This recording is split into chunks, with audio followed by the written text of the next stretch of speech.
Hello everyone and welcome to another video here on the Cycling Dane Extra channel, or if you're listening on the Cycling Dane podcast. We're just getting over the first African World Championships and many of the riders will already be refocusing their attention to the European Championships. This year's course in the time trial runs from Loriol-sur-Dorne to Étoile-sur-Rouen, covering 24 kilometers in total with a punchy circuit profile. It's mostly flat, but it's far from easy. There are a few short, sharp climbs that could make all the difference. The most notable ones is the kick in Olex, just 400 meters, but at 6.6%, and the final one to the finish, 1.1 kilometers at 5.2%. These aren't mountains, but they're steep enough to test the legs and create splits. So in today's video, we're going to look at who out of the riders that are lining up could potentially be taking home that European Championships jersey. And of course, before we start, make sure to hit the like button, subscribe to the channel if you haven't already, and why not check out the video of Isaac Del Toro over on the Cycling Dane channel. But first on the list is one of his teammates and the recent Vuelta a España runner-up of João Almeida, who is not really considered a TT specialist but looked very good in the Vuelta a España on the Valladolid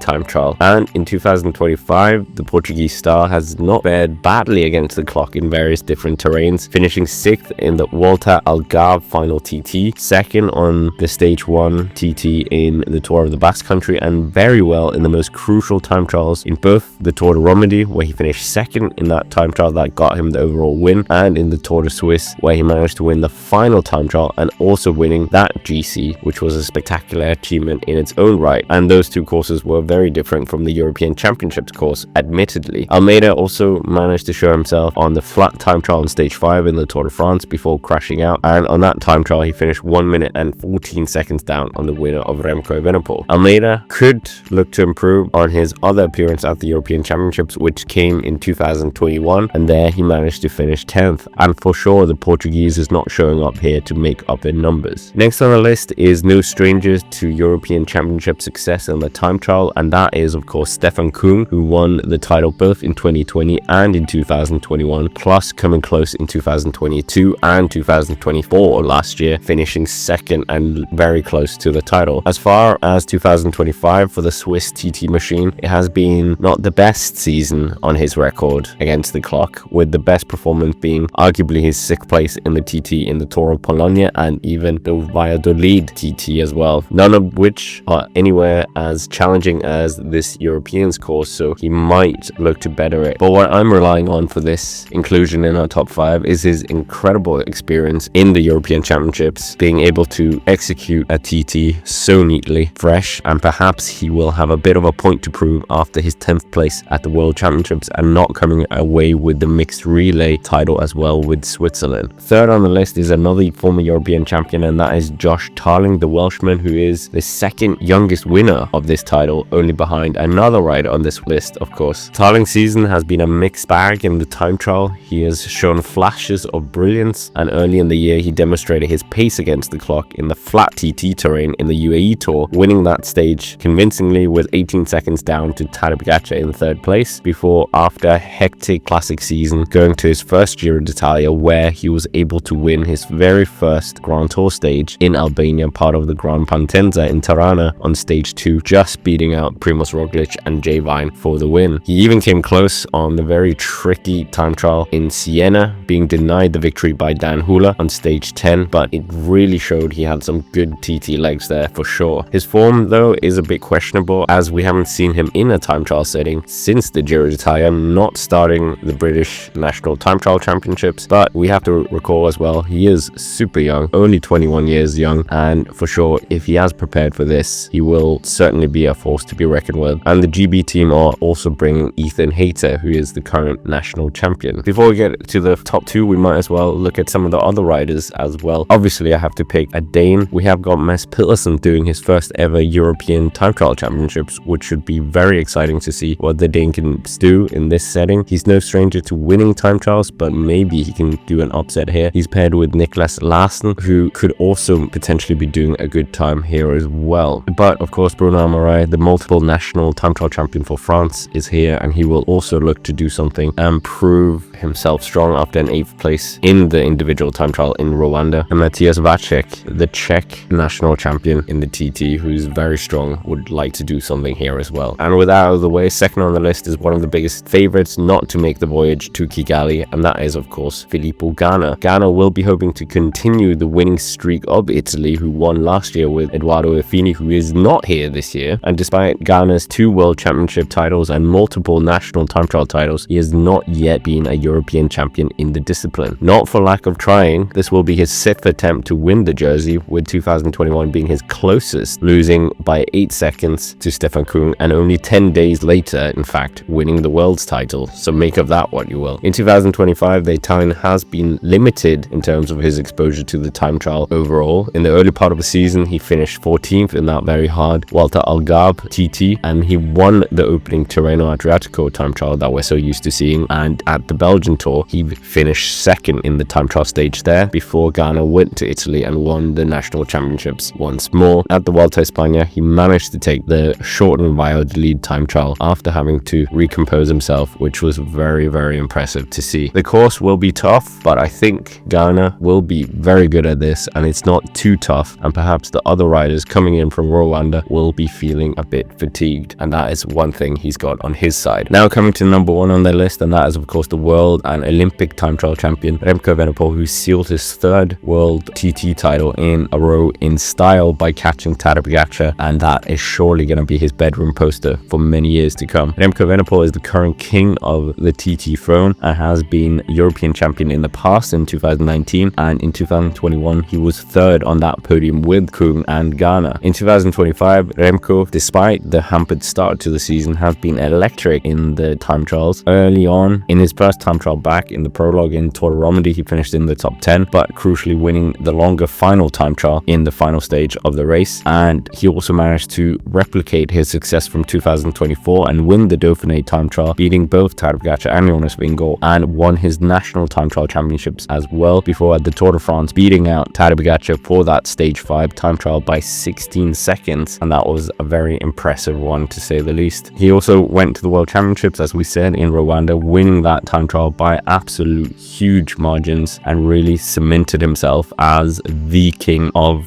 the time trialing scene, finishing more than 1 minute and 14 seconds down to the next person of Jay Vine, and came very close to replicating the double as well, like he did at the Olympics last year by winning the time trial and coming 2nd in the road race. So pretty impressive there, leaving Rwanda with a gold and a silver. We have to say though, there is a bit of a caveat in his unbeaten streak in the time trials somewhat. He did lose to Pogačar in the Périgueux time trial, but I am classing that more in its own category of a mountain time trial, as all of us probably are as well. Remco Evenepoel will be looking to become the first rider in cycling history to win the national, world, Olympic and European titles at the same time. He's completed 3 out of the 4 and would add another incredible achievement to his already impressive palmarès, just echoing that double Olympic title from last year in Paris. It's not a given, but it certainly looks likely if he comes with great form. Anyways, with that, that's basically it for this video. Make sure to hit the like button, subscribe to the channel if you haven't already, and why not check out some of our other videos here on the channel as well. But for now, thank you very much for watching, and I will see you around.